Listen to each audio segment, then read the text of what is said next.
کا.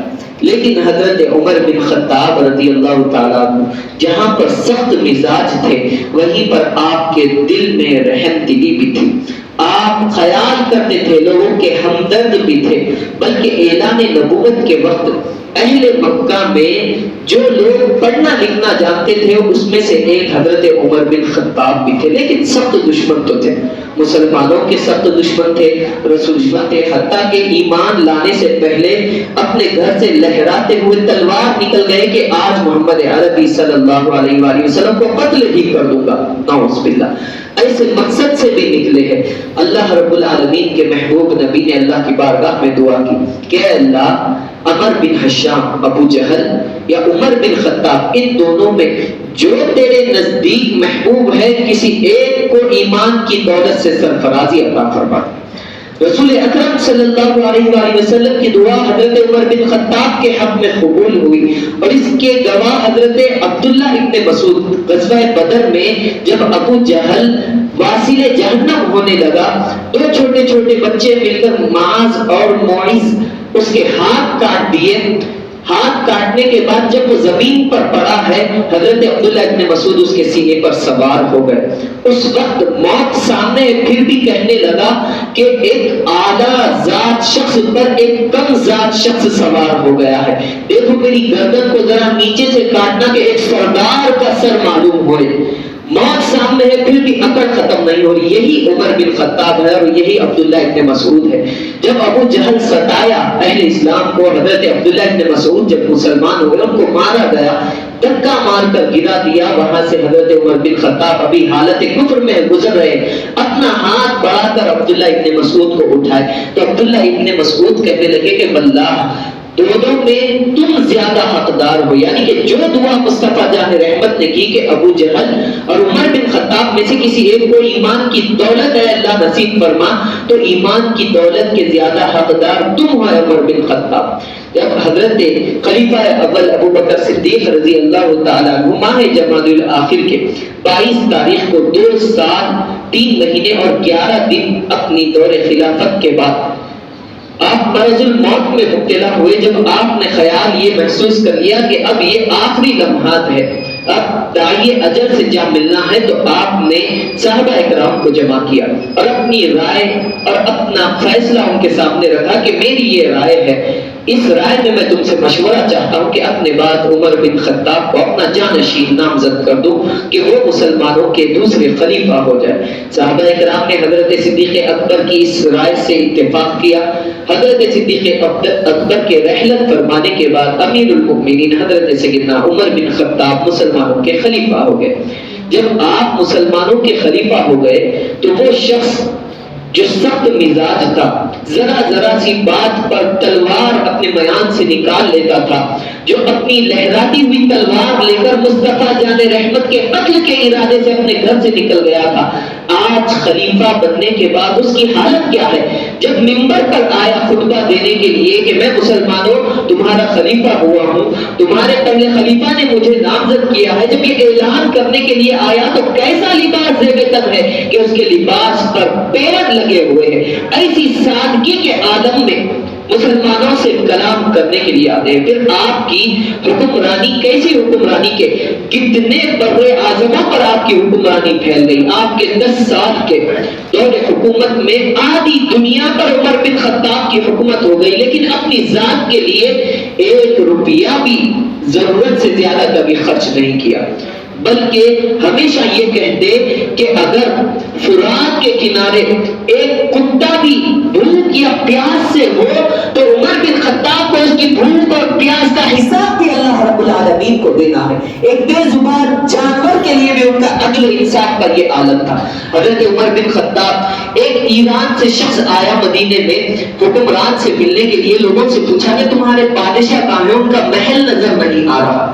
تو لوگوں نے کہا کہ ہمارا کوئی بادشاہ نہیں، ہمارا امیر ہے، ہمارا خلیفہ ہے. اچھا تو ان کا محل بتا دو، کہاں پر رہتے ہیں؟ ان کا کوئی محل نہیں، وہ بس یہ مسجد سے لگا ہوا ان کا گھر ہے، اسی میں رہتے ہیں. تو ان سے ملاقات کرنا ہے، میں کہاں جاؤں؟ تو کہنے لگے کہ بیت المال میں سے کچھ اونٹ بھاگ گئے تھے.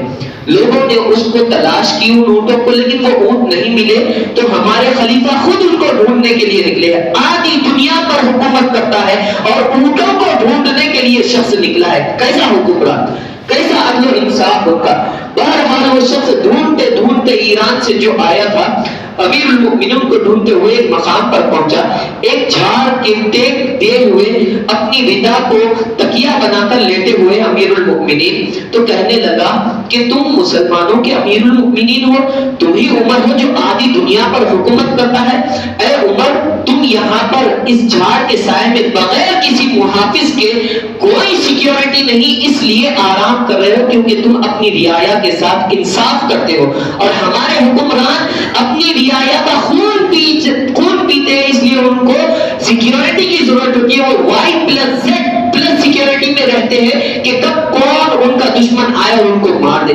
تم نے کسی کا حق نہیں مارا، اس لیے تم اس طرح بے خوف ہو۔ اتنا ہی نہیں، آپ کی عدل و انصاف کفار اور مشرکین کے ساتھ بھی کیسا۔ حضرت امیر المؤمنین عمر بن خطاب کا یہ معمول تھا کہ آپ اپنی دور حکومت میں جتنی آپ کی ریاستیں ہیں، تھوڑا تھوڑا ان کو وقت دیتے جاتے، ان کا مطالعہ کرتے، جن کو آپ نے گورنر، وزیر، عامل لگایا ہے ان کے بارے میں دیکھتے کہ وہ کس طرح حکمرانی کر رہے ہیں۔ ایک صوبے میں گئے اپنے دارالحکومت کے، وہاں پر دیکھا کہ ایک ضعیف بوڑھا شخص ہے اور بھیک مانگتے ہوئے پھر رہا ہے، اور وہ شخص کافر ہے، مجوسی ہے۔ عامل سے پوچھا کہ یہ شخص کون ہے، یہ ضعیف العمر شخص کیوں بھیک مانگ رہا ہے؟ تو کہنے لگے کہ یہ ایک مجوسی شخص ہے، کافر ہے، عمر کے بڑھاپے کو پہنچ گیا ہے، اس کا کوئی ولی نہیں، کوئی وارث نہیں، اپنے گزارے کے لیے بھیک مانگ رہا ہے، بھیک مانگ کر اپنا گزارا کرتا ہے۔ تو امیر المؤمنین کہنے لگے جب یہ نوجوان تھا، اچھا تھا، کام کاج کرتا تھا، تو ہم اس سے ٹیکس وصول کرتے تھے، ہم اس سے جزیہ لیتے تھے، اور آج جب یہ کمزور ہو گیا، بوڑھا ہو گیا، تو ہم اس کو چھوڑ دے نہیں، بلکہ اس کا بھی وظیفہ مقرر کیا جائے، ہر مہینے یہ کافر ہی کیوں نہ ہو، اس کو بھی وظیفہ دیا جائے۔ حضرت امیر المؤمنین نے یہ واضح کیا کہ اسلام رنگ اور روپ نہیں دیکھتا، شکل و عقل نہیں دیکھتا، ذات برادری نہیں دیکھتا، بلکہ انسان کی حقیقت کے مطابق اس کے ساتھ فیصلہ کرتا ہے۔ اس طرح کا انصاف آج اگر ہمارے محلے کا کوئی لیڈر رہا تو 10 چمچوں کو ساتھ لے کے پھرتا ہے، لیکن امیر المؤمنین عمر بن خطاب ایک غلام اور ایک گدھے کے ساتھ مدینہ منورہ سے فلسطین کے سفر پر نکل چلتے ہیں۔ کیوں؟ کیونکہ وہ اپنے لوگوں کے ساتھ انصاف کرتے ہیں۔ یہ اسلام کا حقیقی چہرہ ہے۔ پیبند لگے ہوئے لباس میں گھر سے نکلتے ہیں، مسجد میں آتے ہیں۔ ایک مرتبہ ایران سے بیت المال میں ایک چادر آئی، وہ چادر کا حصہ مسلمانوں میں تقسیم کیا گیا، کسی کو بھی اس قدر حصہ نہیں ملا کہ وہ اس کا لباس بنا سکتا، لیکن امیر المؤمنین اس چادر کا عمدہ لباس بنا کر خلیفۃ المسلمین عمر بن خطاب مسجد میں آ گئے۔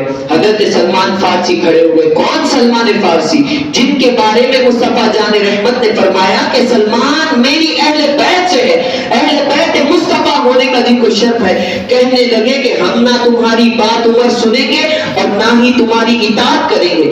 جب مسلمانوں کو بیت المال میں آیا ہوا یہ کپڑا دیا گیا تو کسی کو بھی اس قدر بڑا کپڑا نہیں ملا کہ وہ اپنا لباس پہن سکتا بنا کے، پھر تم نے یہ کپڑا کیسے اتنا بڑا لیا؟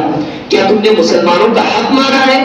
آدھی دنیا پر حکومت کرنے والے شخص سے سوال ہو رہا ہے، عام صحابی رسول سوال کر رہے ہیں بھری مجلس میں، کہتے ہیں کہ تم نے مسلمانوں کا حق مار کر تم نے یہ لباس بنایا ہے۔ تو حضرت عمر نے اپنے بیٹے سے کہا کہ عبداللہ تم اٹھو اور اس بات کی وضاحت کرو۔ تو حضرت عبداللہ ابن عمر اٹھے اور کہنے لگے کہ یقیناً جو کپڑا ہمارے حصے میں آیا وہ کسی ایک کے لیے بھی لباس مکمل نہیں ہو رہا تھا، میں اپنے حصے کا کپڑا ابا جان کو دیا، ہم دونوں کا کپڑا ملا کر انہوں نے یہ لباس پہنا اور منبر پر آئے ہوئے ہیں۔ تو حضرت سلمان فارسی کہنے لگے کہ ہاں اب ہم تمہاری بات بھی سنیں گے اور تمہاری اطاعت بھی کریں گے۔ تو میرے عزیزوں یہ کیسے لوگ گزرے ہیں، انہوں نے کیا تعلیمات ہم کو دی ہے؟ حق تلفی، نہ حق کسی کا مال نہ کھانا، یتیم کا مال کھا لینا یا پھر کسی کو اس کا حق ادا نہیں کرنا، یہ سب چیزیں کیا ہے؟ یہ سب چیزیں انسان اس لیے کر رہا ہے کہ اس کی سزا ہم کو وقتاً فوقتاً اجر نہیں مل رہی ہے، اگر اس کی سزا ہم کو معلوم ہو جائے کہ کیا ہے تو پھر ہم اختلاف ہی نہیں کریں گے۔ روز محشر جب انسان آئیں گے، رسول اللہ صلی اللہ علیہ وآلہ وسلم کی حدیث مبارکہ ہے کہ صحابہ اکرام سے پیارے آقا نے دریافت فرمایا، اے میرے ساتھیوں، اے میرے اصحاب، بولو کہ مفلسی کیا ہے؟ تو صحابہ اکرام نے عرض کی کہ جس کے پاس درہم و دینار نہ ہو، مال و جائیداد نہ ہو، وہ شخص مفلس ہے۔ مصطفیٰ جان رحمت نے فرمایا کہ نہیں، وہ شخص مفلس ہے کہ جس کے پاس ڈھیر ساری نمازیں ہیں، جس نے اپنی عمر بھر میں کئی حج اور عمرے کیے ہیں، بے شمار روزے جمع کر کے لایا ہے، زکاتوں کے انبار لٹائے ہیں، لیکن وہ شخص مفلس ہے۔ وہ کس طرح مفلس ہے کہ قیامت کے دن جب اس کے اعمال رکھے جائیں گے، کوئی شخص آئے گا اور کہے گا کہ اس نے میرا حق کھایا ہے۔ اب وہ مقام ایسا ہے محشر کا کہ وہاں پر کوئی کرنسی نہیں چلے گی، تو اللہ تعالیٰ کہے گا ٹھیک ہے، اس نے تیرا 1 روپیہ کھایا، لے اس کی نمازیں لے کر چلے جا۔ کوئی آئے گا، میں یتیم تھا، اس نے میرا مال کھایا، اس کے روزے لے کر چلے جا۔ تو یہ شخص مفلس ہے کہ جو لوگوں کی حق تلفی کرتا ہے، حق مارتا ہے۔ عدل و انصاف عمر بن خطاب نے ہم کو بتا دیا کہ کیسے ہے۔ صرف تھوڑے سے علاقے پر حکومت کر کے لوگوں کا خون چوس لینا یہ بہترین حکمرانی نہیں ہے۔ آدھی دنیا پر حکومت کی ہے اور پیون لگے ہوئے کپڑے پہن کر بتا دیا کہ دین اسلام کیا تعلیمات دیتا ہے، کیسے دنیا فتح کی جاتی ہے، کیسے لوگوں کے دلوں کو جیتا جاتا ہے۔ ان لوگوں نے صرف زمینوں پر حکومت نہیں کی بلکہ رہتی دنیا تک کے مسلمانوں کے، غیر مسلموں کے، سب کے دلوں پر حکمرانی کر کے بتا دیا کہ اسلام کیا تعلیمات لے کر آیا ہے۔ رسول اکرم صلی اللہ علیہ وآلہ وسلم نے کون سا پیغام اللہ رب العالمین کی جانب سے لے کر آئے ہیں؟ میرے عزیزو، ہمارے اسلاف کی یہ تعلیمات ہم کو یہ سکھاتی ہے کہ ہم سچے پکے مسلمان ہو جائیں، حق اور عدل و انصاف کو اپنی زندگیوں میں اختیار کریں، کیونکہ ہم اللہ رب العالمین سے بھی عدل و انصاف کی امید رکھتے ہیں۔ کوئی شخص دودھ کا دھلا نہیں، ہر ایک شخص کا دامن میں کوئی نہ کوئی داغ ضرور ہے، لیکن اللہ رب العالمین ستار العیوب ہے، وہ عیبوں کی پردہ پوشی کرنے والا ہے۔ اس وقت جب ہم اپنے دلوں میں بھی عدل و انصاف کو جگائیں گے، لوگوں کے ساتھ انصاف کریں گے، تو ہمارے ساتھ بھی انصاف ہوگا۔ رب العالمین سے دعا ہے کہ